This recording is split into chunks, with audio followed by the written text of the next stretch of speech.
tarde a todos. Quero agradecer a presença de todos os participantes, seja públicos, associados, amigos, diretores da BIMEX, que participam hoje dessa webinar. Como todos tomaram conhecimento, o nitrato de amônio até então era desconhecido pela maioria da população brasileira e hoje está tendo uma repercussão muito negativa em vista do que aconteceu no Líbano, né?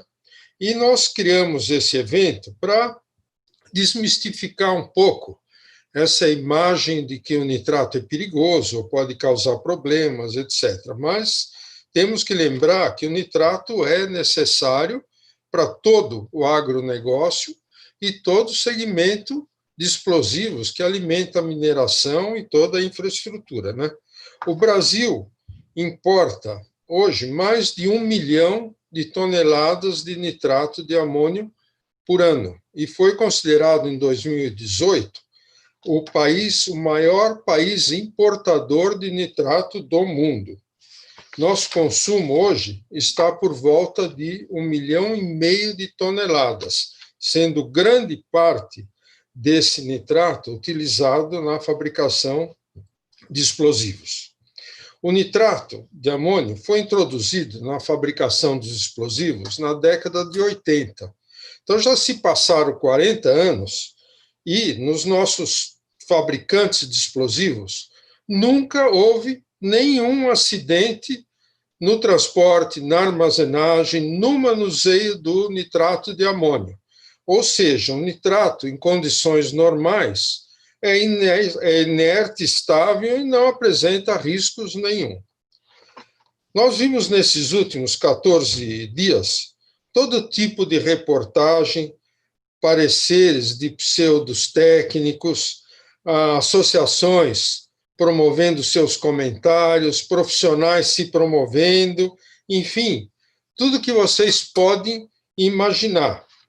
E no Google, uma pesquisa interessante, 48 horas depois do acidente de Beirute, o Google registrava 50 vezes mais acesso no nitrato de amônio do que em outras épocas.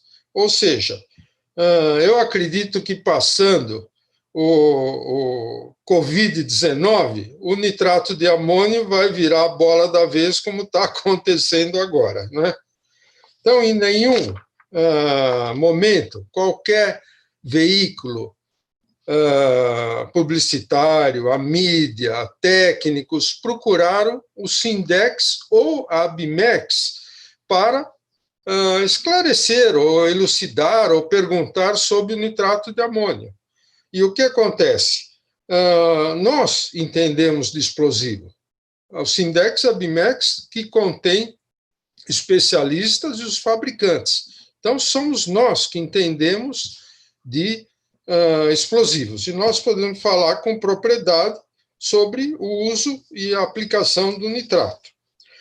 Bom, os regulamentos do uso e da aplicação do nitrato são feitos pela Diretoria de Fiscalização de Produtos Controlados, o DFPC do Exército Brasileiro, onde nós temos uma excelente parceria, o diálogo é muito aberto, estamos sempre procurando novas formas de aumentar a segurança, novos métodos de trabalho, etc., e, por outro lado, a fiscalização para quem utiliza nitrato de amônio é feita pelas regiões militares, e é muito rigorosa essa fiscalização. Todo mundo sabe disso, e nós temos também um ótimo diálogo com as regiões militares, porque cumprimos à risca todos os regulamentos que nos são impostos, e continuamos a trabalhar cada vez mais para melhorar todo esse relacionamento e toda essa parte regulatória do nitrato de amônio para o explosivo. Bom, eu não sou técnico, não quero dialogar tecnicamente aqui, então eu vou pedir para que o Cirino, que é o vice-presidente do Sindex, é o conselheiro da BIMEX, é o CEO da INAEX, hoje a empresa líder no mercado de explosivos no Brasil.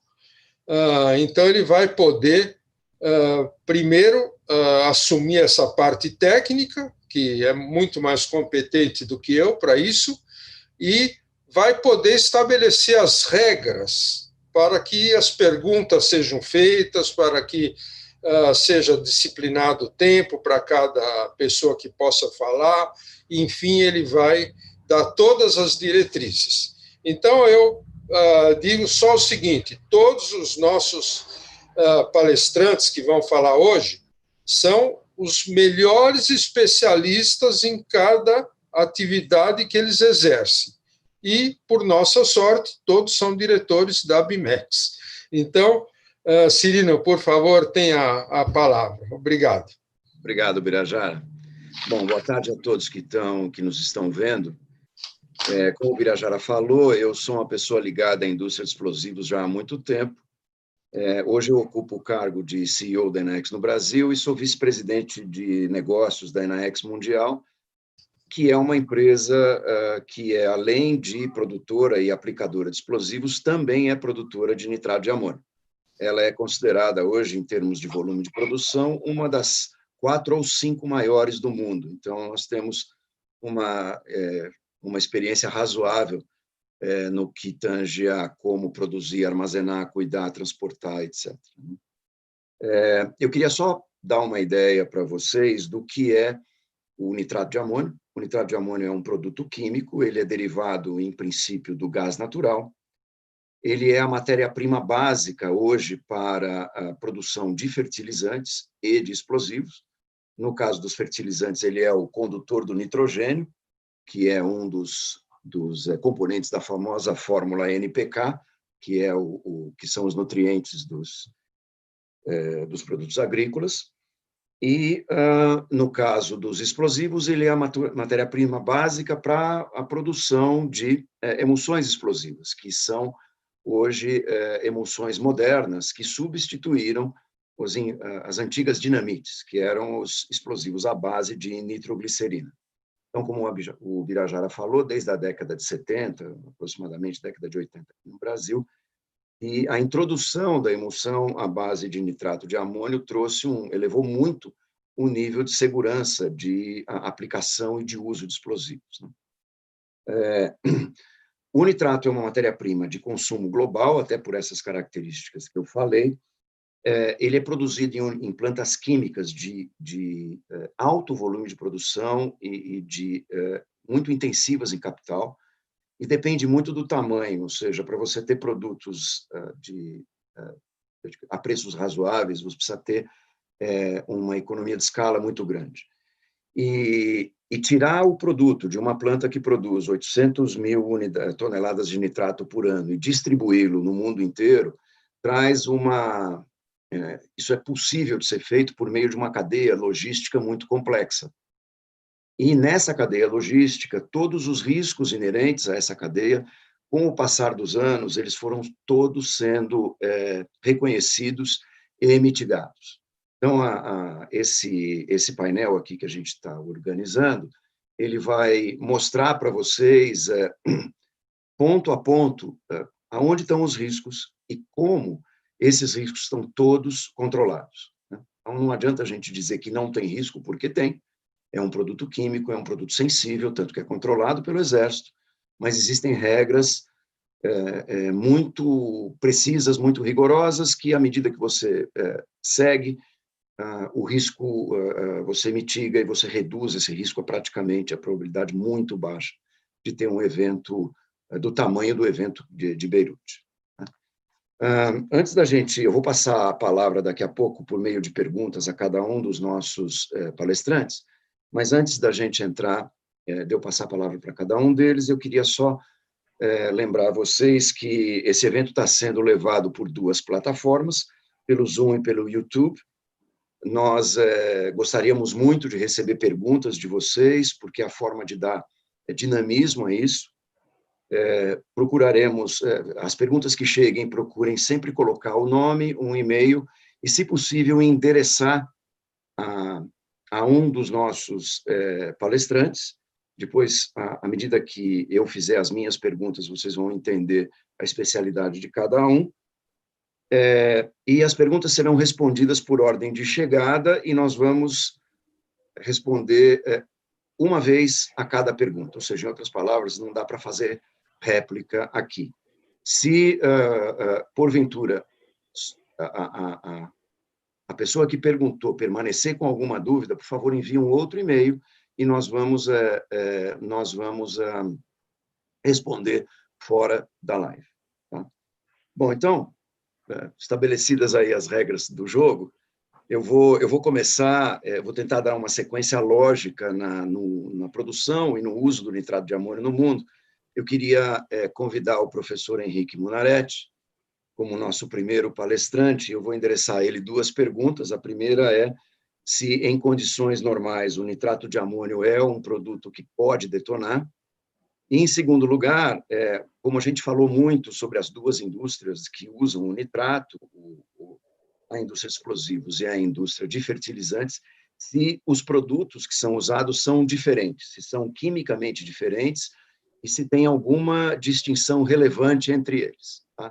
Então, por favor, Henrique, agora a palavra é sua. Obrigado. Obrigado, Cirino. Boa tarde. Bom, boa tarde a todos. Primeiro, agradecendo aí o convite da BIMEX, aí, gentil. Eu acho que é super oportuno a gente discutir esse assunto aí, que foi bastante impactante aí nas últimas semanas. Muita gente falando e a gente tem escutado algumas coisas que são bobagens, né?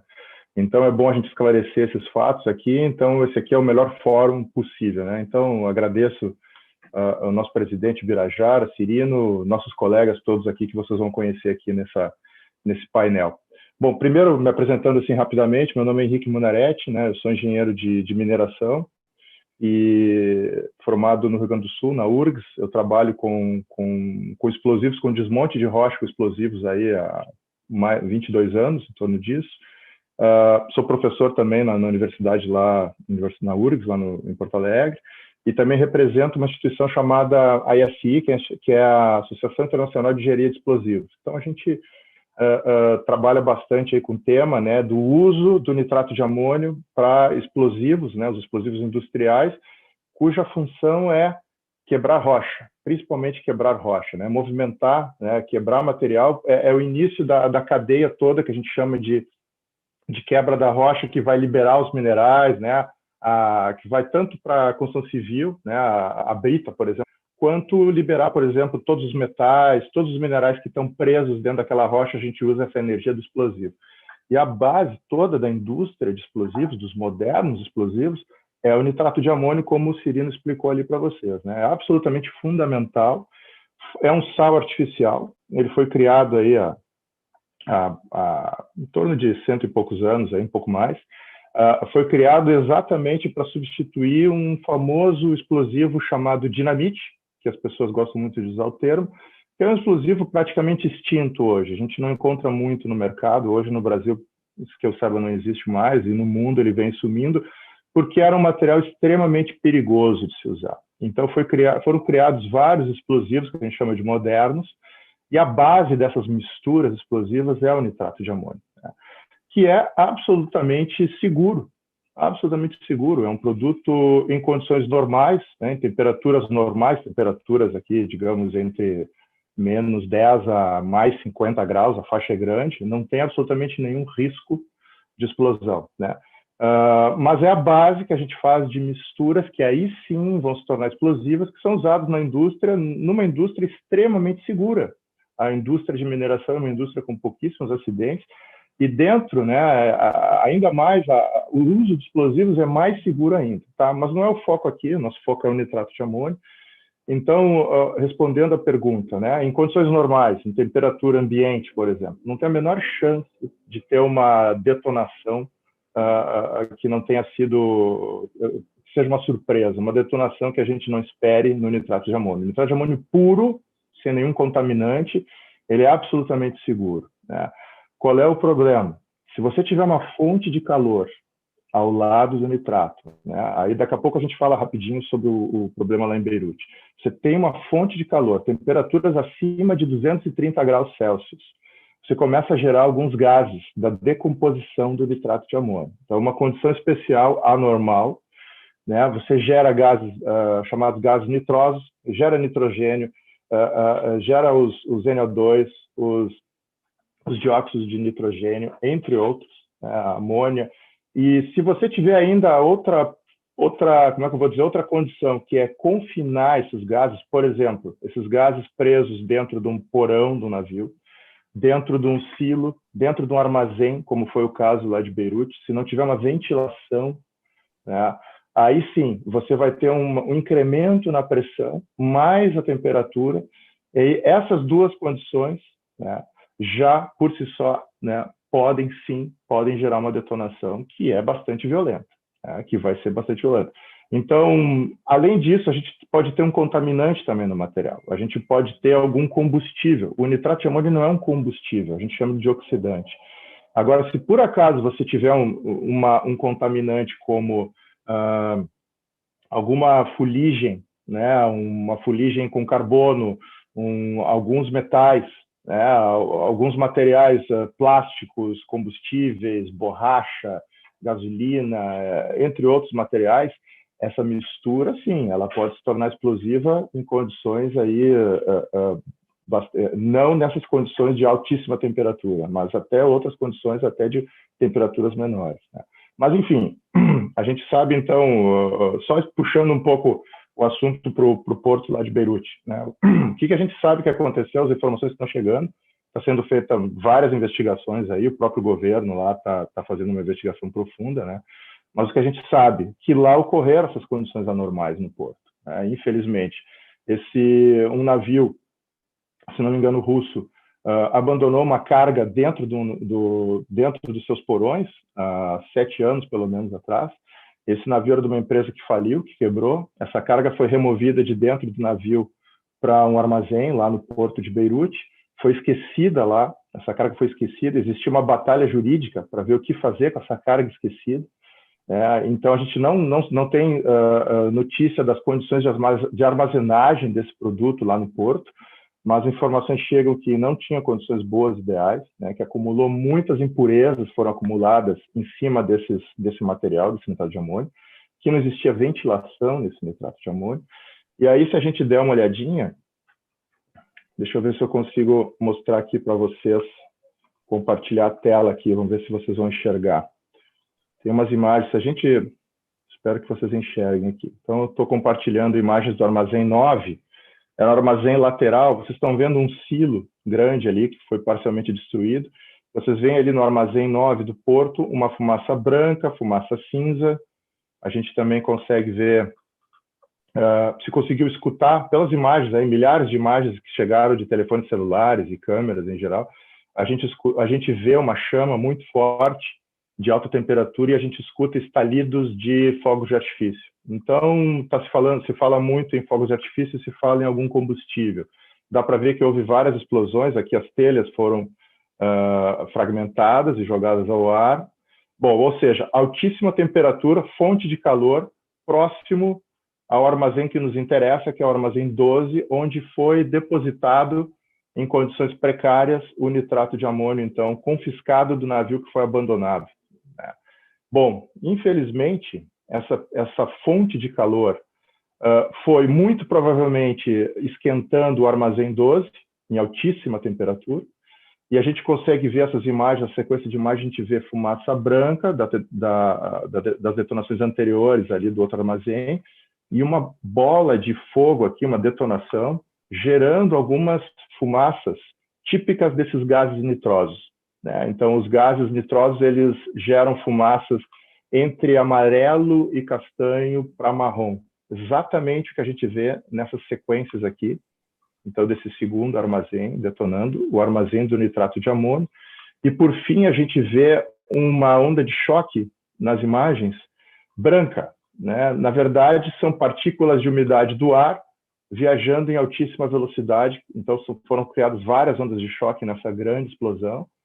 E, por fim, depois que ocorreu a onda de choque, a gente vê uma fumaça típica de gases nitrosos. Então, sim, a gente tem certeza que foi lá que existia, então, nitrato de amônio, foi gerado uma cratera, né? Mas que ele foi, então, que ele foi iniciado porque as condições piores possíveis todas se juntaram nesse porto de Beirute, infelizmente, né? Então, essa era a primeira pergunta, né, Cirino? Não sei se está respondido aí. Sim, Tá. sim. Tá. E a segunda pergunta era se existe uma distinção entre o nitrato grau técnico, que a gente chama, o TGAN, e o FGAN, né, o grau fertilizante. Né? Que distinção, que diferença é, né, Cirino? Exato, bom, exatamente. Na verdade, são produtos idênticos, quimicamente idênticos. Nitrato é nitrato, né? Então, existe uma fórmula química que é o NH4NO3. É a mesma coisa. Só que a indústria, como foi falado, vocês falaram antes, existe um consumo para agrícola e existe um consumo para que a gente chama de industrial, para a indústria de explosivos e também para gases medicinais e várias aplicações para nitrato de amônio. A indústria usa muito nitrato de amônio. Então, existem algumas características físicas, não químicas, que a indústria prepara essas pequenas esferinhas, que a gente chama de PRIO, né? Para a indústria de fertilizante, normalmente a gente usa PRIOs de densidade de maior densidade, que a gente chama então de FGAN ou grau fertilizante. Eu pessoalmente gosto de chamar de alta densidade. E existem os outros de baixa densidade, que são normalmente não, nem sempre, são mais utilizados na indústria então de explosivos e outras indústrias em geral, né? Mas nada impede que se use um ou outro nitrato tanto para a agricultura quanto para a indústria de explosivos, né? Para a indústria de explosivos, normalmente a gente vai preferir usar o grau técnico, porque ele tem uma cobertura um pouco diferente. Ele pode, nem sempre ele tem ele não está tão espessa essa cobertura que é feita nessa pequena esfera, né, de nitrato de amônio.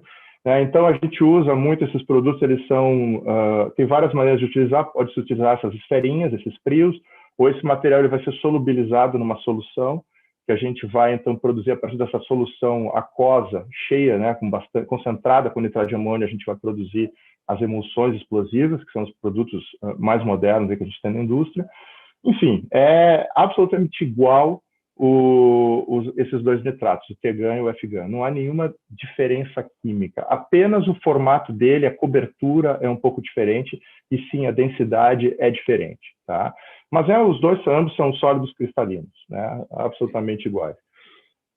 Não sei se é isso, se teríamos alguma informação? Ok. Claro, obrigado. Obrigado. Professor. Eu queria mover agora para a parte de legislação e controle, e eu tenho duas perguntas aqui para o Odair Santos, que é o nosso expert em legislação e em compliance. Segundo as normas do Exército Brasileiro, quais são os requisitos para uma empresa exercer atividades com o nitrato de amônio? E se essa mesma legislação, se ela se aplica tanto ao nitrato de amônio usado para fertilizante, quanto para a indústria de explosivos. Ok. Obrigado, Cirino. Gostaria de começar aqui agradecendo a oportunidade, parabenizando a diretoria aí da ABMEX, Sindex, né, por essa brilhante iniciativa de trazer à luz, né, um pouquinho mais de conhecimento, né, relacionado ao nitrato de amônio. Bom, só para fazer um breve currículo vitae aqui, rapidinho, né? Nós trabalhamos com legislação de nitrato de amônio e demais legislações já desde 2004. Ao longo desses últimos anos, temos feito uma parceria e temos logrado muito êxito com o Exército, no que tange, né, a trazer, né, para a legislação de produtos controlados uma atualização, uma vez que, né, nesses últimos anos aí, vamos ser mais precisos, nos últimos 5 anos, nós tivemos uma atualização de quase todas as legislações baseadas em produtos controlados relacionados ao Exército. Então, estamos aí desde 2004 trabalhando com uma legislação, né? Hoje também somos vice-presidente da ABMEX, né? E trabalhamos como gerente de produtos controlados aqui de compliance na Enaex também. Bom, Serino, respondendo aí então a tua pergunta, para ser bem sintético e objetivo, hoje o que seria necessário, né, para uma empresa poder exercer atividade com produtos controlados, né? E dentro desta linha de produtos controlados também o nitrato de amônio.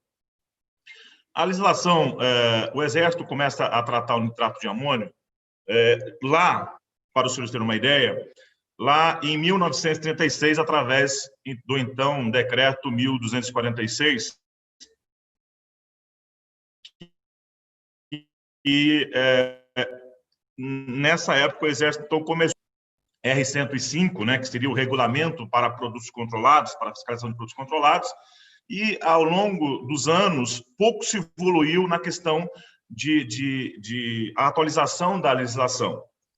Porém, ele teve uma breve modificação em 2000, né, com então o decreto 3665, que passou a ser o atual R-105, e depois disso nós passamos, então, a trabalhar para que esse regulamento pudesse ser revitalizado, ser modernizado, e então, recentemente, em 2019, em setembro, mais precisamente de 2019, a Diretoria de Fiscalização de Produtos Controlados, que é o órgão responsável pela emissão da legislação no tocante ao produto controlado, no caso, o nitrato de amônio, ele trouxe, então, um novo decreto, que é o decreto que está em vigor hoje, chamado Decreto 10.030. Então, a partir de 2002, o Exército criou, então, uma portaria de número 19, a gente conhecida, né, no âmbito aí do nitrato de amônio como NARANA, né, bem conhecida como NARANA. Essa portaria ela era uma portaria exclusiva que trazia todos os requisitos para que a empresa pudesse exercer atividades com nitrato de amônio. A partir de 2016, já o Exército criou, então, a portaria, começou, então, a desenhar a portaria 42 e resolveu incluir o tema nitrato de amônio juntamente com o tema explosivo. Então, a partir da 42, o tema nitrato de amônio passou a fazer parte da portaria de explosivo também, e como os senhores sabem, nós temos, então, hoje vigente, a portaria 147, que trata dos produtos controlados, dentre os quais o nitrato de amônio está incluído. Então, a partir daí, nós entendemos que, para que qualquer pessoa que queira exercer atividade com nitrato de amônio, é necessário que ela obtenha, junto ao Exército, um certificado, um registro, né, conforme os critérios estabelecidos, né, em portarias. Existe a portaria 56, que é a portaria específica para registro, né, além das orientações previstas aí na portaria, como nós falamos, na portaria 147. Ok? Cabe lembrar aqui que, se você quiser exercer atividade com fabricação, quem regula a tua atividade é a Diretoria de Fiscalização de Produtos Controlados, que é a DFPC lá em Brasília. Se você quiser exercer atividades, as demais atividades, com exceção à fabricação, comércio, armazenagem, essas atividades e esse registro, ele é cedido pelas regiões militares, né, que vão ter a responsabilidade de fazer esse tipo de controle. Então, fabricação é a Diretoria de Fiscalização de Produtos Controlados, nós conhecemos como DFPC, e as demais atividades são controladas pelas regiões militares. Ok? Dentro disso, e um quesito muito importante para que você possa exercer essa atividade, para que você consiga ter o registro, ou nós chamamos de título de registro, quando se trata de fabricação, no caso do nitrato de amônio, ou quando é só a questão, ele retira a atividade de fabricação, as demais atividades são controladas através do certificado de registro. Então, um ponto importante que o Exército trouxe, que é fundamental, que é um requisito fundamental para que você possa trabalhar, é o chamado plano de segurança. Existe um plano de segurança que foi trazido pelo Exército Brasileiro dos Estados Unidos. Esse plano de segurança, ele rigorosamente ele tem que obedecer no mínimo 7 itens. Ou seja, a responsabilidade de fazer o plano de segurança da empresa que deseja exercer atividade com nitrato de amônio. Então, dentro desse plano de segurança, o Exército ele te dá alguns aspectos que você obrigatoriamente tem que cumprir. Eu vou aqui, para ser bem sucinto, para não me alongar muito, vou dar alguns exemplos. Por exemplo, esse plano de segurança ele tem que ter todas as análises de riscos que a atividade está trazendo, né? Medidas de sistema, né? Medidas ativas, né? Passivas de proteção ao patrimônio, enfim, medidas contra roubos, medidas de contingências em caso de acidentes, medidas, né, de controle, como eu falei, de entrada e saída, e, obrigatoriamente, a capacitação e treinamento do pessoal que executa esse plano de segurança. Ou seja, dentro do plano de segurança, você vai ter um conjunto de requisitos que vai fazer com que o Exército, atendendo ao teu pedido para exercer a atividade, ele vai fazer, então, a chamada vistoria para a concessão, e ele, olhando o teu plano de segurança, você apresentando o plano, ele vai fazer o cheque. Olha, de acordo com o que você colocou aqui, é exatamente isso que você está fazendo na prática. Ok, eu vou conceder para você a licença e você vai passar, então, a exercer atividades. Então, basicamente, a gente entende que, apesar a opinião pública talvez não ter conhecimento, mas a gente reforça, né, que o Brasil é um país onde existe o mais rigoroso controle no que tange à armazenagem de atividades relacionadas a produtos controlados. Nesse caso, nitrato de amônio. Bom, respondendo aí, então, a sua segunda pergunta, a questão se a mesma legislação se aplica para o agro e para o industrial. A legislação, como eu disse, é a mesma porque ela está dentro da mesma portaria. Porém, né, existem diferentes controles. Vou dar um exemplo. A questão de armazenagem, por exemplo. O nitrato de amônio, o de alta densidade, que a gente costuma dizer, né, bem colocado aí pelo nosso amigo Munarete, ele destinado a agronegócio, quanto ele não tem a questão de restrição, até por conta, né, do alto volume que possui, ele não tem restrição de cotas, né? Não há como você restringir cotas, porque geralmente as cotas são altíssimas. Então, o Exército ele entende que se o nitrato de amônio ele foi para uso agrícola, a cota ele não é controlada. Existe um tipo de controle, mas não tem uma limitação de cota. Já se for o grau de baixa densidade, no que nós chamamos para a utilização industrial, se nós levarmos esse material para a planta, nós temos uma restrição, ou seja, os depósitos da planta de fabricação, eles só podem armazenar até a quantidade máxima de 226 toneladas, ou seja, está dentro da planta, você não pode exceder essa capacidade. Ok? Então, em se tratando de armazenagem, existe como nós conhecemos, uma distância de segurança, né? Uma distância de segurança que toda empresa precisa rigorosamente atender. Isso está dentro da portaria 147, existe um anexo chamado anexo H, que contém as tabelas de distâncias, e precisamente o item 2.4, que é o item que é a tabela que atende às distâncias, né? Visando mitigar possíveis danos causados por um acidente relacionado ao nitrato de amônio. Então, respondendo à tua pergunta, assim, existem, né, a mesma legislação, mas com controles diferentes. Cabe lembrar, né, que o Exército ele tem se empenhado ao longo dos anos, e é conhecido de toda a sociedade, né, que ele tem feito operações. Nós conhecemos operações como Dínamo, como precisamente voltada para o nitrato de amônio. O Exército criou uma operação chamada Azoto, que é uma operação, né, que cumpre, né, com o apoio, né, dos demais órgãos de segurança, né, e essa operação é coordenada pela DFPC, mas tem o apoio dos SFPCs, que a gente chama de SFPCs, que é Serviços de Fiscalização de Produtos Controlados, que existem nas regiões militares. Então, o intuito dessas operações é fazer com que, né, a legislação, mesmo que de maneira diferenciada para o uso industrial e para o uso agrícola, mesmo sendo diferente, o Exército tem um empenho muito forte, né, a fim de cumprir e com que tudo aquilo que está determinado na legislação possa ser cumprido. Okay? Então, há essa pequena diferença. Se é uso para industrial, o Exército tem uma ressalva com relação a armazenagens, já se é determinado para uso agrícola, não se tem um controle de armazenagem. Ok? Não sei se eu fui claro, se consegui responder aí a sua pergunta.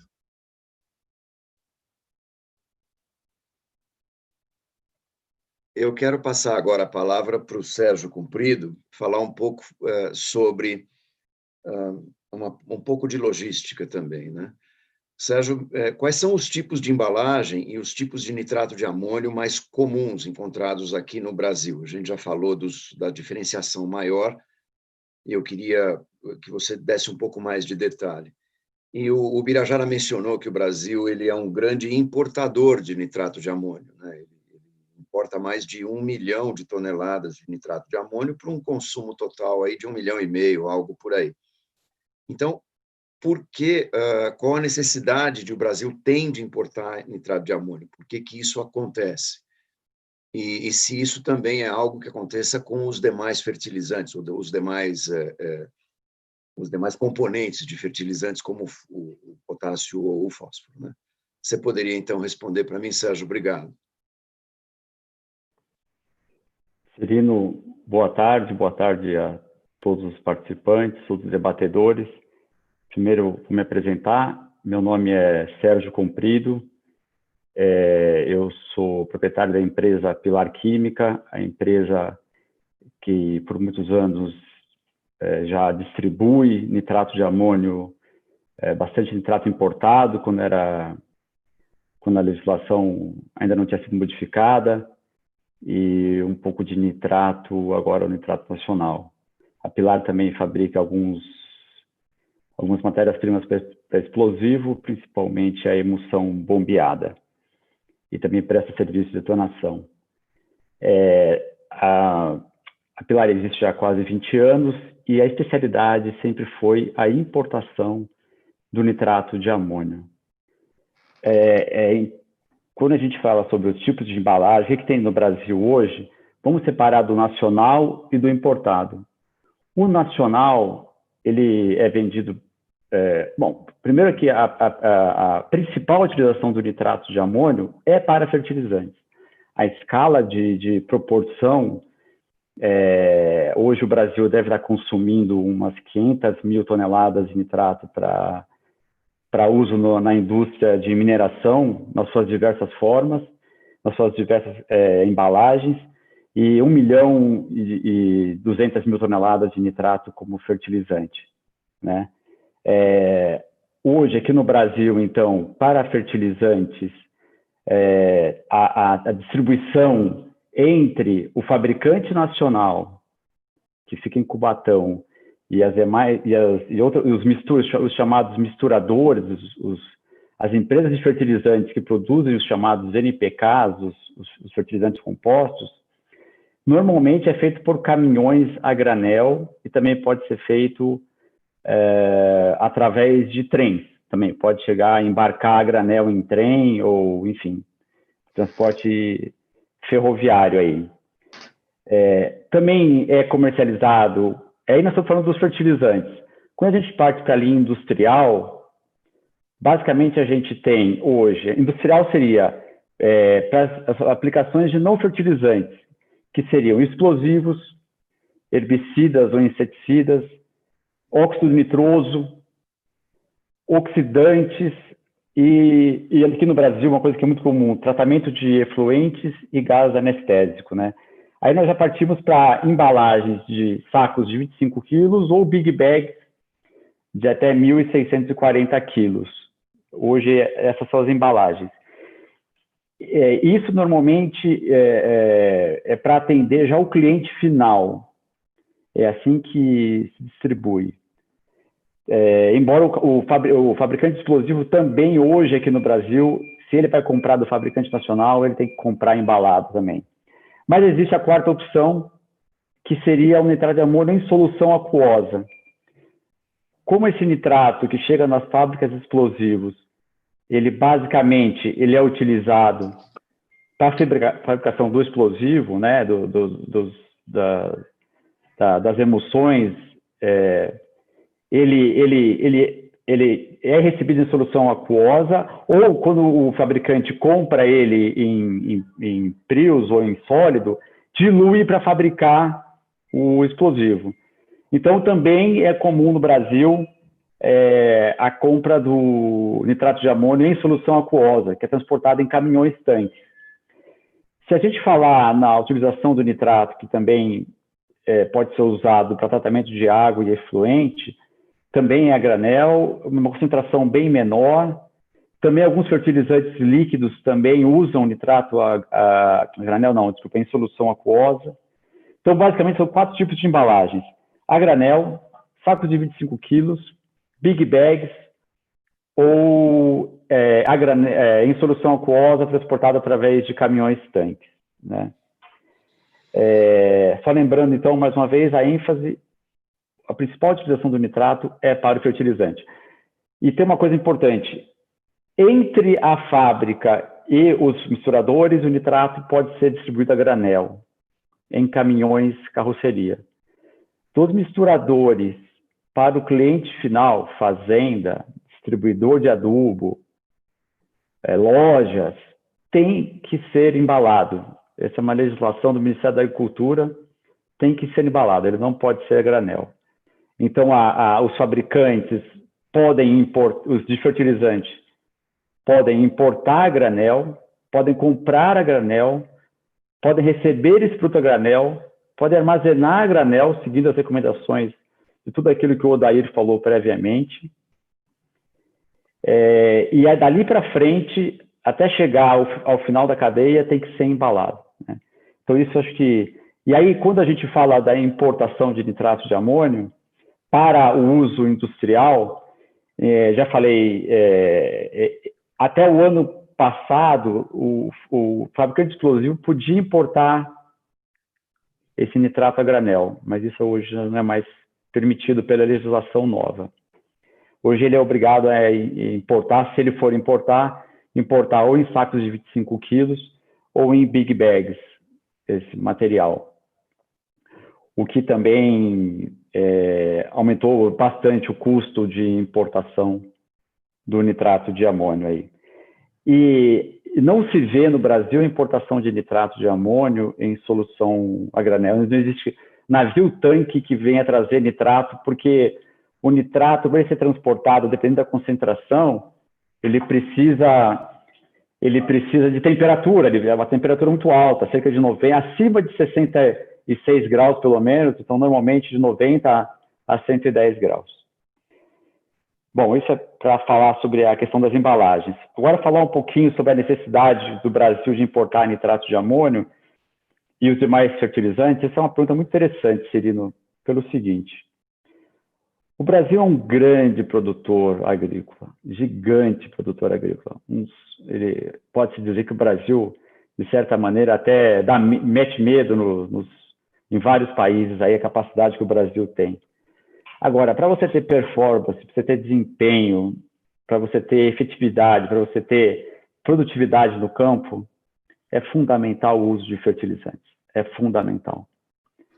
O Brasil hoje é uma potência no fertilizante. O Brasil hoje, na estrutura de fábrica de fertilizante e mistura de fertilizante e a produção dos chamados NPKs, o Brasil realmente hoje é um gigante, realmente.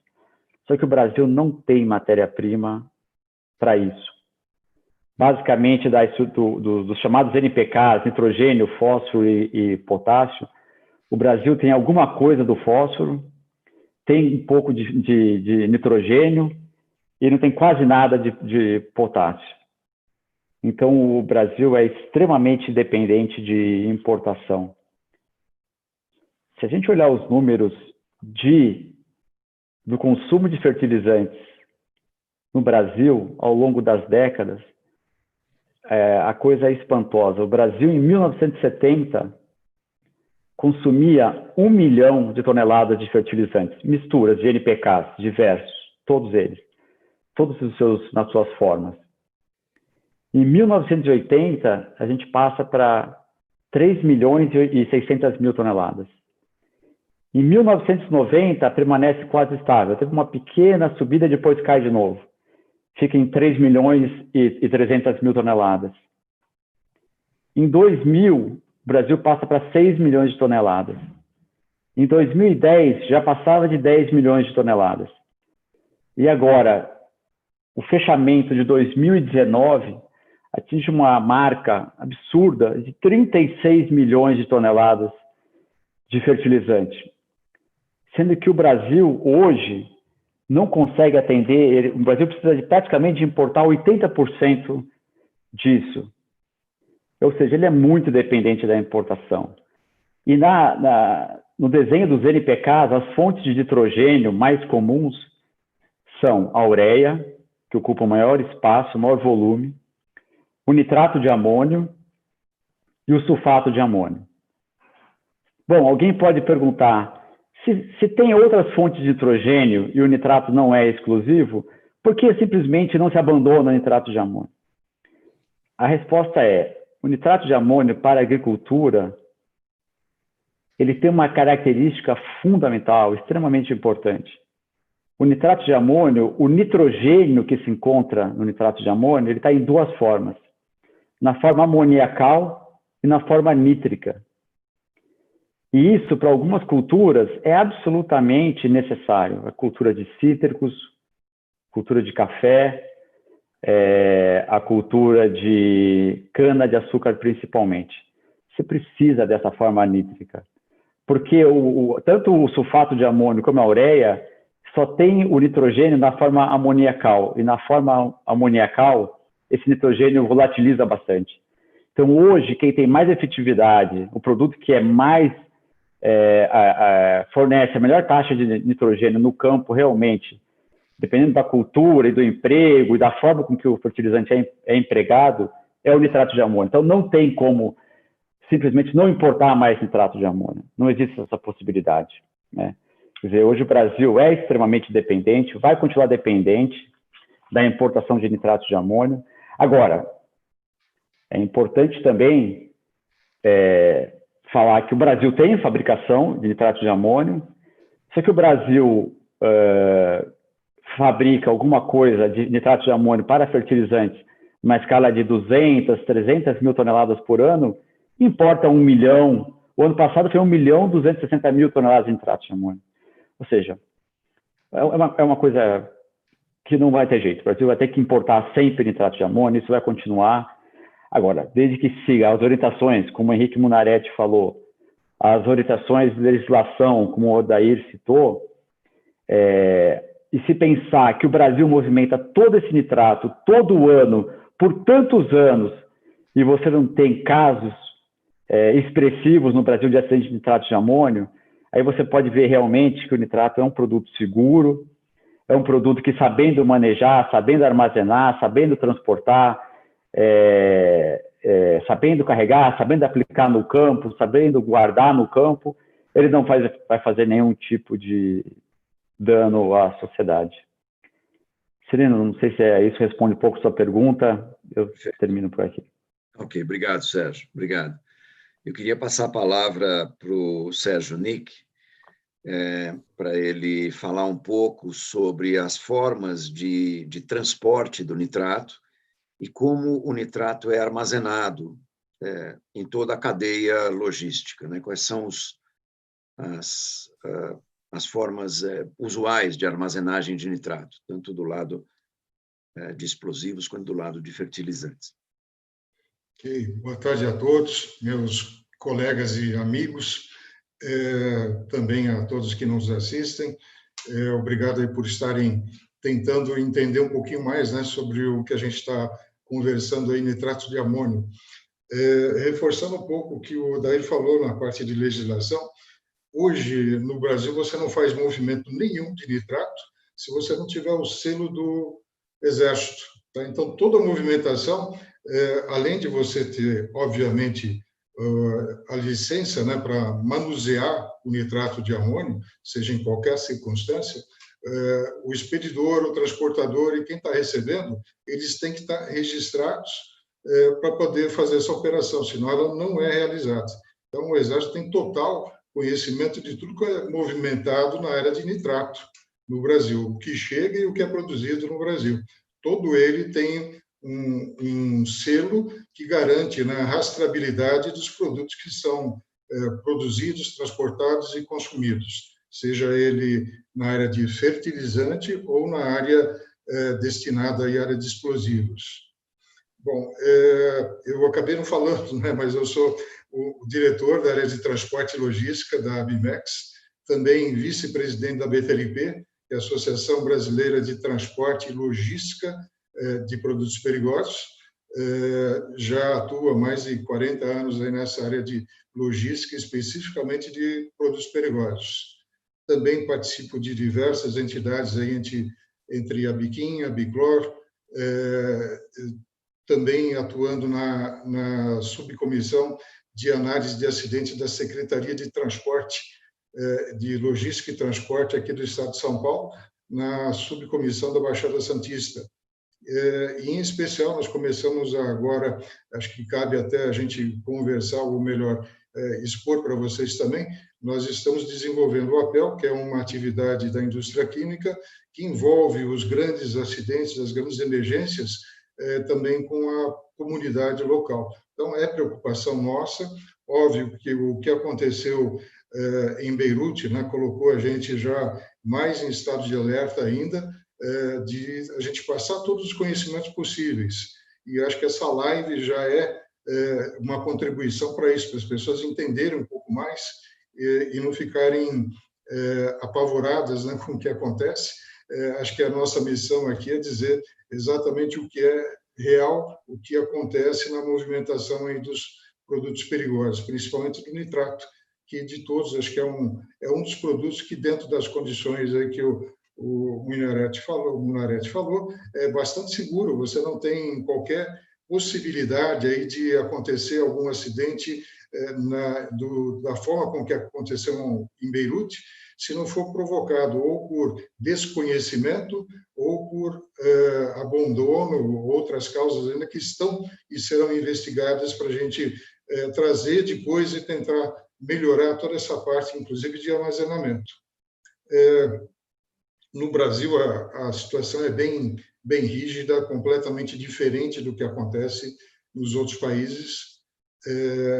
As fiscalizações são frequentes, o Exército costuma fazer aquela auditoria que eles chamam inopinada, então, sem aviso nenhum, nós somos fiscalizados, ou todas as empresas de transporte e que têm qualquer atividade com nitrato de amônio ou produtos controlados pelo Exército, recebem a visita e eles verificam se as condições, né, como o Odair falou, se o plano de segurança está sendo seguido, se você tem condições lá de restrição, principalmente de acesso às suas áreas, né, por pessoas que eles têm que ter permissão para entrar em determinadas áreas, então tudo isso é verificado. Eu não vou entrar mais em detalhes, porque o Odair já falou as legislações que são pertinentes aí ao Exército. Mas a gente tem uma outra parte de legislação que também é muito rigorosa, que é a área de transporte, a área de logística de produtos perigosos. O Brasil segue e é signatário, como diversos países do mundo, da legislação ONU que trata da classificação dos produtos perigosos. Hoje, a gente deve ter alguma coisa próxima de 3.500 produtos classificados. Dentre os classificados, você também tem uma classificação de risco dos produtos. Então, vai de 1, que começa, né, com os explosivos, passando aí por 3, inflamável, o oxidante, o 5, que é exatamente a classe que o nitrato está enquadrada, 8 corrosivos, e assim, eles são 9 classes. O que interessa para a gente é a do nitrato aqui, que é o número 5, que ele é classificado como oxidante e não explosivo. Bom, no Brasil, a gente tem praticamente 4 números ONUs, cada um número com o produto nitrato de amônio. O mais usado é o 2067, que é o de nitrato de amônio fertilizante, né, que a gente chama de FEGAN, né, pela legislação do Exército. Você tem também o número 3375, que é uma emulsão, aí sim já é um preparado para você fazer, já levar isso até o local de uso. Obviamente, isso também é bastante seguro, ele não acontece se você não tiver um iniciador, né, para provocar também essa característica de detonação, né? Vamos esquecer um pouquinho a parte de explosivo, que é quando a gente fala no uso aí desses produtos, é para fins de detonação, principalmente usado aí na mineração e nas pedreiras aí que estão pelo Brasil todo, né? Esse transporte especificamente é feito em caminhão-tanque, tá? Você tem também um outro que o Sérgio Comprido mencionou, que é o nitrato de amônio solução. Esse é o número ONU 2426. Esse tem uma característica também diferente dos outros. Ele é transportado em carro e veículo-tanque, mas ele tem que ter um revestimento interno para garantir que ele mantenha a temperatura do produto numa temperatura alta, no mínimo acima aí de 70 graus, né? Para você poder depois fazer a descarga desse produto na indústria que irá receber. Então, o transporte é muito mais delicado nesse caso, é uma movimentação menor, muito menor, né, do que os outros, mas existe também. E você tem o outro que a gente chama do poroso, que ele é no número ONU, ele é 1942. Esse, especificamente, pela nova legislação, ele tem que ser transportado em big bags. Então, esse é feito em carroceria, né, de carga geral, e, principalmente, também acabei esquecendo de mencionar o transporte do fertilizante. Como grandes volumes, normalmente você usa aí bitrens aí de 9 eixos com graneleiros, né? Então, a movimentação é muito maior do que os outros que eu citei. De modo geral, a resolução 5848 da NTT, ela trata especificamente aí do regulamento de transporte de produtos perigosos e a lei vigente desde junho do ano passado. Também vale ressaltar que a classificação desses produtos é da resolução da NTT 5232 de 2016, que se refere à edição ONU 19. Hoje, a edição ONU é a número 21 já, então a gente está um pouco defasado. Provavelmente a NTT deve fazer uma atualização disso para o ano que vem, mas a gente já viu que não tem nenhuma modificação ou alteração com relação a essa classificação ONU para o nitrato de amônio. Bom, com relação à movimentação, eu acho que é isso. Acho que esse assunto também o Sérgio acabou falando um pouquinho mais aí sobre essa área de transporte, né? Então, fico à disposição para as outras perguntas. Por favor, Cirino, se tiver mais alguma, ficamos à vontade. Ok, obrigado, Sérgio. A segunda é sobre os modelos de armazenagem do nitrato de amônio, né? A gente sabe, o Sérgio falou um pouco sobre isso, o Dair falou um pouco sobre isso. Gostaria só que você complementasse. Ok. Bom, vamos falar um pouquinho sobre armazenagem. O Monaretti falou um pouquinho aí sobre as causas do acidente lá de Beirute. Em função desse e outros acidentes que já aconteceram, nós fomos aprimorando as formas e maneiras como você faz a armazenagem. Hoje já se sabe que o armazém precisa ter uma ventilação boa, você precisa ter também, de preferência, né, um sistema de combate a incêndio muito robusto. Normalmente, o Exército ele não dá a autorização para você armazenar se você não tem já a vistoria do Corpo de Bombeiro, atestando, né, que está em condições seguras para fazer isso. Você tem um controle de acesso das pessoas, a medição dos fluxos lá de entrada e saída através de pesagem, isso é obrigatório. A maior parte hoje já é também via eletrônico. Você tem, por exemplo, quando você tem alguma retirada, inclusive do Porto de Santos, hoje você tem um sistema também de cadastramento a gente chama de janelas de carregamento. Então, lá você tem a placa do veículo já cadastrada, que segue para fazer a retirada do produto e levar até o depósito. Isso nos armazéns também é comum. Hoje em dia, você, como a movimentação é muito grande, você também tem um registro, né, de todos os veículos que estão entrando dentro do seu armazém para fazer o carregamento. Isso também é estabelecido até como regra de segurança. Você já sabe quem é que vai adentrar o seu armazém para fazer o transporte. Óbvio que não são todas as empresas e todas os locais de uso, principalmente fora, né, vamos dizer, em armazéns aí de fazenda, que usam esse tipo de controle. Mas, quando você tem grandes volumes, isso é exigido para o Exército. Se você não tiver isso muito bem seguindo a legislação, você não tem autorização para fazer armazenagem. Então, o controle é muito rigoroso. Fora isso, você tem outras legislações, né, que também são envolvidas aí. Você tem legislação de crime ambiental, você tem fiscalizações aí frequentes aí no estado de São Paulo, CETESB, ou nos outros estados também dos órgãos ambientais. Isso é muito auditado, né, com certa frequência. Fora isso, você também você é obrigado a ter os seus registros também na Polícia Civil e na Polícia Federal. Então, existe um controle muito grande dentro das áreas de armazenagem. E já adiantando, no Porto de Santos, hoje, né, como todo mundo aí saiu diversas especulações a respeito, hoje nós não temos nenhum armazém na área portuária.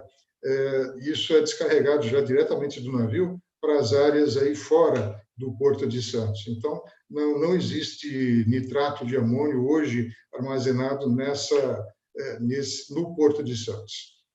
Segundo, a forma com que é armazenado. O fertilizante, quase na sua totalidade, ele é a granel. São grandes volumes armazenados em pilhas, e aí, seguindo as recomendações, inclusive aí também você não pode você tem que ter as distâncias estabelecidas, né, pelo Exército. Você não pode ter materiais incompatíveis próximos do local, materiais que são orgânicos, né, por exemplo, materiais que possam ser inflamados, pegar fogo. De modo geral, você tem algumas restrições, né, que, se obedecidas, você nunca vai ter problema nenhum com o setor de armazenagem, que é muito bem fiscalizado, como eu já disse, né, mas você tem que seguir as regras estabelecidas para ter segurança no que você está armazenando. Com relação ao nitrato de amônio poroso, hoje, pela legislação, você é obrigado a tê-los em big bags. Normalmente são em torno aí de 1 tonelada. Obviamente, existe uma restrição maior com relação ao total armazenado. Você tem que ter um plano de segurança, e o Exército é que vai determinar, pelas características do local, se tem residências próximas à rodovia, se você tem alguma coisa que possa contribuir para inibir, ou melhor, para contribuir com o acidente. Então, ele diminui a quantidade armazenada de acordo com os riscos que tem próximo ao local. Então, em linhas gerais, acho que os pontos principais nós abordamos. Ok, Sérgio, obrigado. Obrigado. A gente já pode perceber a robustez, né, da legislação e dos sistemas de transporte e armazenagem no negócio de nitrato de amônio no Brasil, né? Eu acho que o ponto que encerra isso, do ponto de vista, assim, da cadeia, né, é a parte agora de rastreabilidade. Eu queria passar a palavra para o Paulo Pavan, para que ele respondesse para mim as perguntas relativas à rastreabilidade. Se hoje a gente tem algum tipo de processo de rastreabilidade no nitrato, tanto o nitrato que sai do porto em big bags, quanto o que sai a granel, né?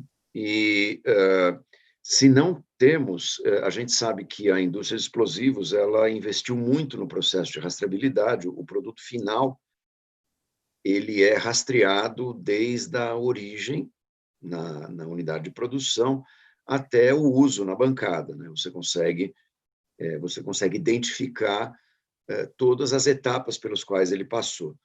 E então esse tipo de investimento já está feito na indústria de explosivos. A pergunta são duas, né? Primeiro, quais as unidades de nitrato no transporte que são rastreadas? Se elas não são rastreadas, se todo esse investimento feito pela indústria de explosivos e o conhecimento, o know-how que foi desenvolvido, poderia ser aproveitado para implementar um processo de rastreabilidade no nitrato de amônio. Então, Paulo, por favor, se puder responder. Ok, boa tarde. Obrigado, Cirilo, pela pergunta. Bom, meu nome é Paulo César Pavan, eu sou da ITS Tecnologias. Nós estamos há 15 anos aí envolvidos com a parte de rastreabilidade de explosivos, né? Onde nós temos a solução para todo o controle da cadeia de insumos e produção até o seu consumo final, como o Cirino mesmo comentou, né? Especificamente no processo do nitrato de amônia, atualmente a legislação do DFPC, ela não especificou que a rastreabilidade tem que ser realizada especificamente no ponto de origem da mercadoria, que é o ponto de entrada no país, né?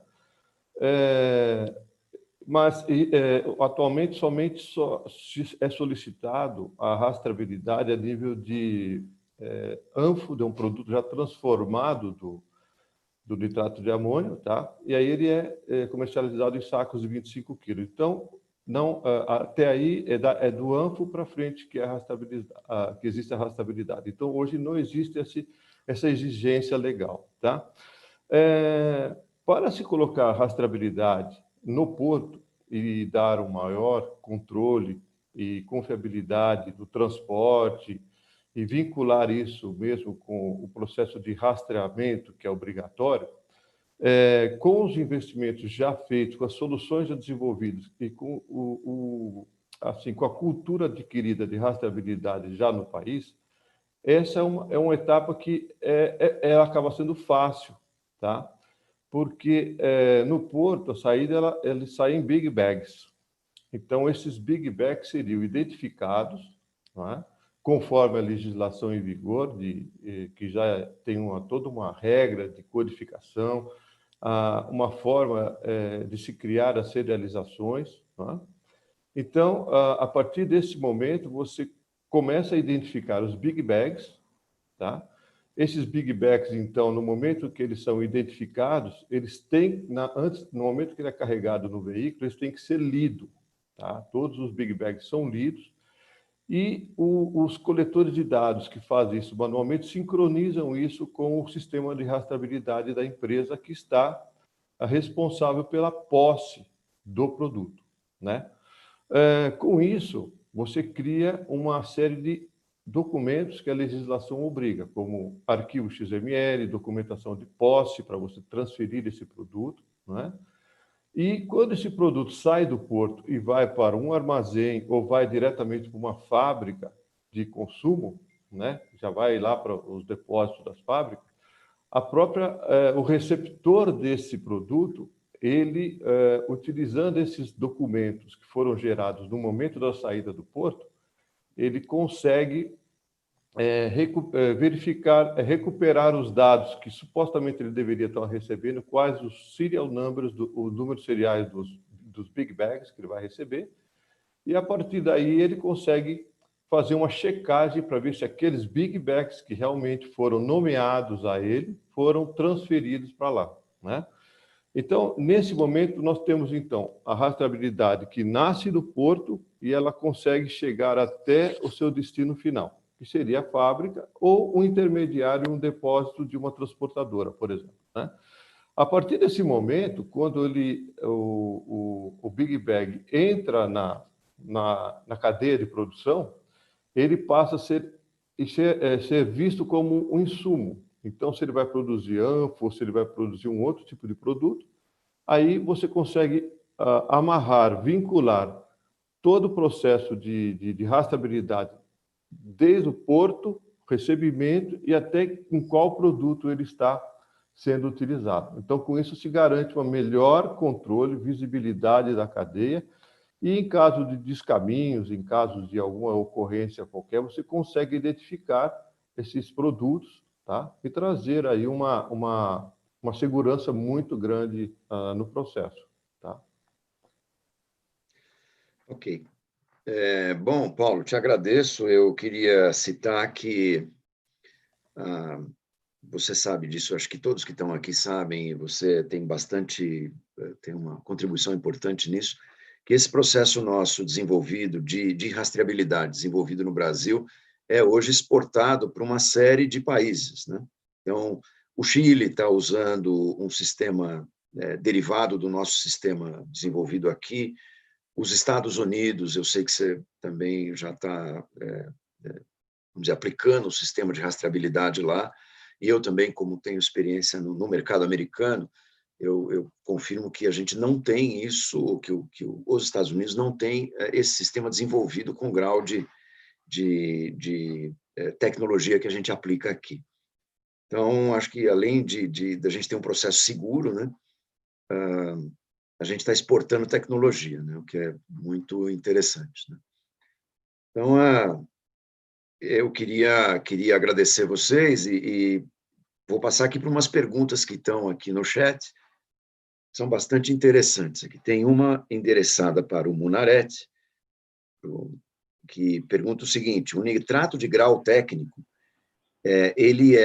aqui a expressão tem maior índice de explosividade, né, que o nitrato para a agricultura, ou seja, nós estamos aí falando de produtos que têm capacidade de detonação diferentes, ou não?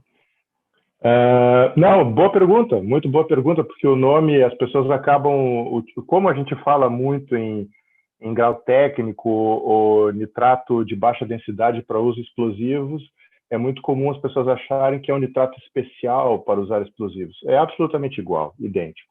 O que acontece é que a indústria normalmente prefere usar esse nitrato pelas características de recobrimento dele, né? O nitrato ele usa um pouco menos de produtos para fazer essa cobertura, para que ele não seja tão friável, para que ele não se quebre tão facilmente, né? Entre outras propriedades que a gente precisa. Eu não vou entrar nessa parte técnica, que não é o nosso objetivo aqui. Mas, enfim, os dois nitratos, resumindo aí essa questão, os dois nitratos são absolutamente idênticos. Um deles, né, o nitrato para fertilizante, como ele tem normalmente uma cobertura um pouco mais espessa nessa bolinha aí que a gente chama de PRIO, então a indústria precisa filtrar, usar alguma técnica para tirar esses materiais, né, que eles podem entrar em algum tipo depois eles podem gerar algum tipo de custo maior para produzir o explosivo, né? Então, ou a qualidade desejada, né? Então a indústria nacional, inclusive, ela é muito boa nessa filtragem, nessas técnicas, né? O nosso colega aqui, o Sérgio, aqui já é o pai aí de uma técnica aí que eu sei que funciona muito bem, né? Ele usou para algumas linhas de produtos. Todos os fabricantes, eu acho, aqui no Brasil, eles têm condições de usar qualquer um dos nitratos, né? Com uma, como é que eu vou dizer, com qualidade. Só que um dos nitratos pode ser que ele tenha um pouco mais, então, desses produtos, que vai gerar um pouco mais de custo. Mas quanto à pergunta, explosividade, absolutamente idêntica. Não existe essa possibilidade de ser quimicamente ou explosivisticamente, entre aspas, superior um ou outro. Exatamente. Nitrato é nitrato, NH4 é NO3. Obrigado. Tá bom, muito obrigado, Narete, obrigado.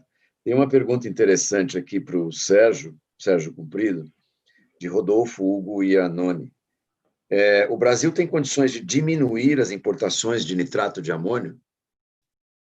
Eu estou imaginando que a pessoa que perguntou está pensando na segurança e no manuseio daquilo que você falou, do mais de 1 milhão de toneladas que o Brasil traz de nitrato de amônio, né? Então, a pergunta é se você vê algum caminho para que essas importações sejam diminuídas. Dino, legal. Obrigado da pergunta aí do participante. Cirino, eu não vejo não, principalmente no fertilizante, ao contrário. Eu acho que se a gente olhar para o Brasil, tanto na parte industrial como na parte de fertilizantes, mais uma vez, vou falar do fertilizante, dando um número.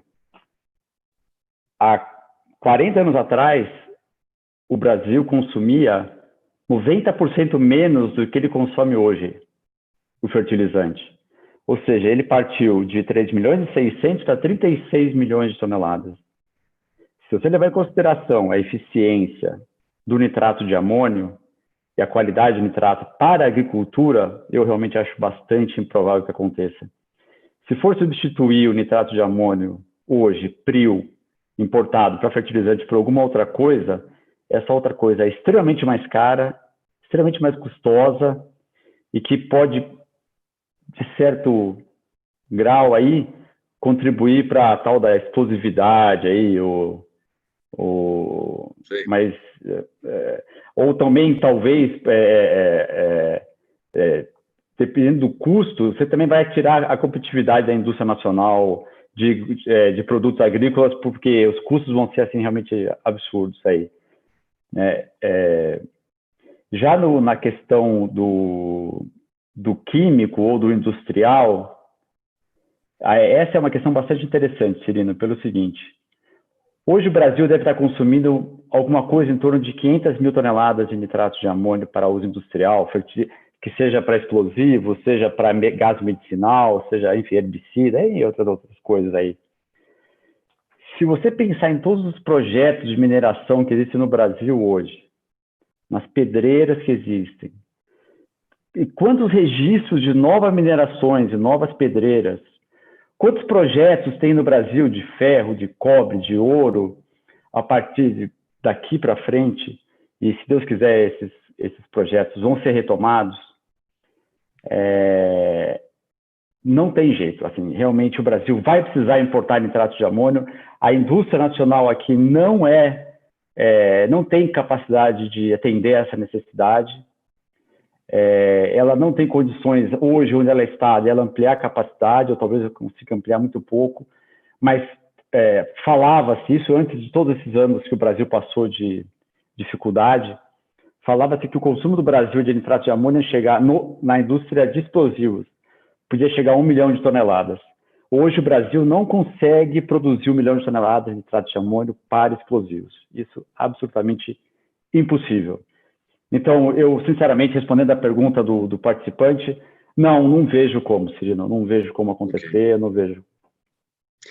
Obrigado, Sérgio. Eu também acho que é um entendimento comum, até se você imaginar que nitrato de amônio é a produção, o investimento para a produção são investimentos muito altos, e existe capacidade disponível no mundo. Então, realmente não faz muito sentido você produzir localmente quando você tem produto disponível internacionalmente.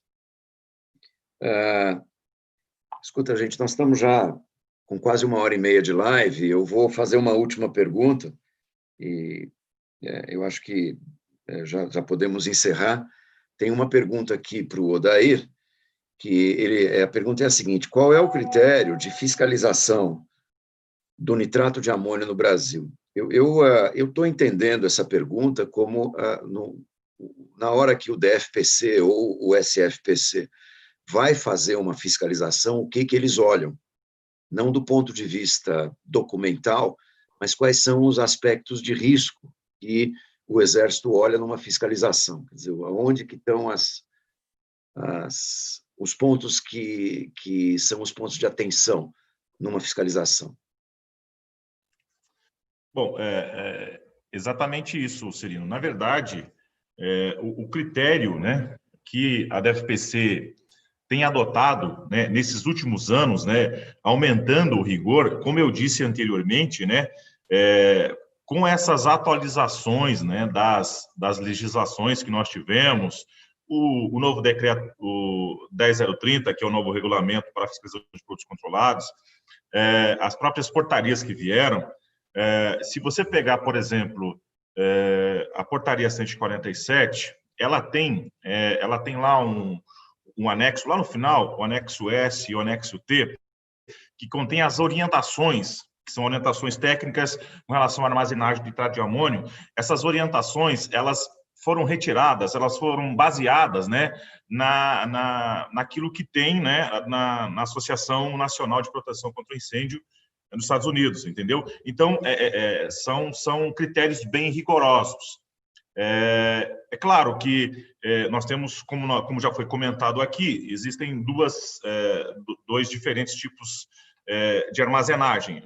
No caso do grau técnico, ele tem aquela restrição de você ter que armazenar já embalado, devidamente embegado e tal. No que tange ao nitrato lá para o agronegócio, é o nitrato já que vem em pilhas, que vem a granel. Mas o rigor é o mesmo. E a questão disso, e abrindo um parênteses aqui, o Exército trouxe um maior rigor já dentro do decreto 10.030, porque você sabe que existiam muitas fiscalizações que não davam muito resultado, porque o Exército ia, fazia aquela vistoria, deixava lá um termo de notificação, de autuação, mas que ia se gerar um processo administrativo e acabava não modificando, né, a consciência de quem estava possivelmente fazendo uma armazenagem irregular. Com o decreto 10.030, o Exército se utilizou daquela lei 9784, né, de 99, que é a questão das providências acauteladoras, ou seja, se o Exército chegar num depósito de nitrato de amônio e ele olhar e ver que tem algum risco iminente. Por exemplo, vamos chegar lá que... Vamos usar o que nós estamos comentando desde o início, a questão do Líbano. Se o Exército chegasse e ver uma situação como estava a situação do Líbano, imediatamente ele ia fazer com que aquele problema fosse resolvido. Ou seja, não há um tempo, ou seja, não há um ataque, não há um delay para que o responsável possa procurar trazer a solução. A solução é imediata. O Exército ele dá um prazo lá, eu te dou um prazo de 24 horas para você resolver, eu vou estar aqui. Nesse ponto, o critério é muito rigoroso, ou seja, se o Exército evidenciar que há um risco iminente à segurança de pessoas ou patrimônio, ele vai aplicar ali aquela providência acauteladora e dizer assim, olha, a gente só vai sair daqui quando você resolver o problema. Então, isso é muito evidente, né? Com relação à questão de armazenagem, o Exército...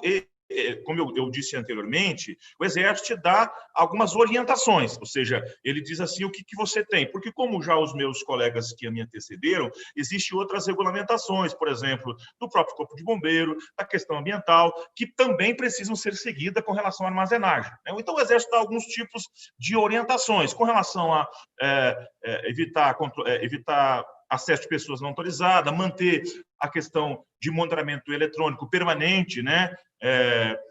A questão de inspeção em todos os equipamentos elétricos, a questão de você ter um sistema de detecção de temperatura baseado em infravermelho, né?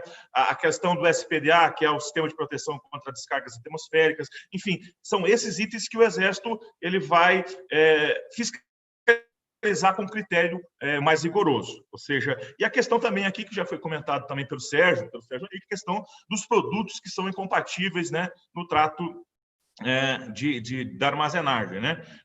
Cabe lembrar que existe um artigo 88 da Portaria 147, que ela relata que tem uma relação lá de 22 itens, o Exército colocou lá 22 itens que são incompatíveis, ou seja, se ele for te fiscalizar, ele vai levar aquela lista e vai dizer, olha assim, esses 22 itens, impreterivelmente, você não pode ter próximo ao armazém onde está localizado o nitrato de amônio. Então, cabe reforçar, sim, que o critério é muito rigoroso com relação, independente se é para agronegócio ou se é para o uso industrial no que tange ao nitrato de amônio. E, para finalizar, Cirino, o Exército, para reforçar esse controle, ele trouxe recentemente, no final do ano, um sistema chamado Sistema de Controle de Explosivo, que nós conhecemos como SICOEX, que, apesar de ser um sistema para controle de explosivo, ele vai fazer também o controle do nitrato de amônio, ou seja, a partir de agora, os usuários de nitrato de amônio, né, eles vão ter que se utilizar do sistema né, para fazer o controle de entrada e saída de produtos que tenham nitrato de amônio. Ou seja, então o nitrato de amônio vai passar a ser controlado também via sistema. Então, além de um controle físico, o controle vai ser também sistêmico a partir, então, da entrada do Cicoex. Que Legal. não sei se eu consegui responder. Não, aí. Perfeito, Daí, perfeito. Com essa pergunta, eu encerro a rodada de perguntas. O nosso tempo aqui, eu acho que já foi bastante longo e acho que conseguimos passar aquilo que a gente pretendia, né? Quer dizer, um conhecimento geral do processo de manuseio, de natureza do nitrato, dos cuidados, etc., e de como o Brasil e a indústria de explosivos está se posicionada em relação a isso, né? Então, agora, para encerrar, eu passaria a palavra para o Birajara, para ele dar as palavras finais para a gente encerrar o evento. Tá? Queria agradecer a presença de todo mundo, a presença de todo mundo que está acompanhando o evento, e passar a palavra para o Birajara. Muito obrigado. Obrigado a todos que participaram. Queria agradecer ao Cirino pela excelente mediação, colocou as perguntas de uma forma sequencial, onde a gente pôde ter uma noção desde do acidente até como se previne, como se armazena, etc. Os nossos companheiros aí, colegas, diretores, que muito bem se manifestaram, explicaram muito bem, não deixaram nenhuma dúvida no ar. Então, eu gostaria de informar também que, a partir de agora, nós temos o canal Abimex no YouTube. Então, estamos abertos para aprofundar qualquer tipo agora de live que vocês queiram fazer, seja com o Nareto, seja com o Sérgio Comprido, Sérgio Sucadoni, quem vocês quiserem, podemos provocar uma nova live e será muito bem-vinda se vocês levantarem problemas, os ouvintes levantarem problemas e oferecerem algum tema que a gente possa desenvolver. Então, fica aqui meu agradecimento a todos, espero reencontrá-los novamente nas próximas lives e as perguntas, por favor, todas podem ser dirigidas para a Abimex. Muito obrigado a todos. Vamos encerrar agora. Obrigado. Boa.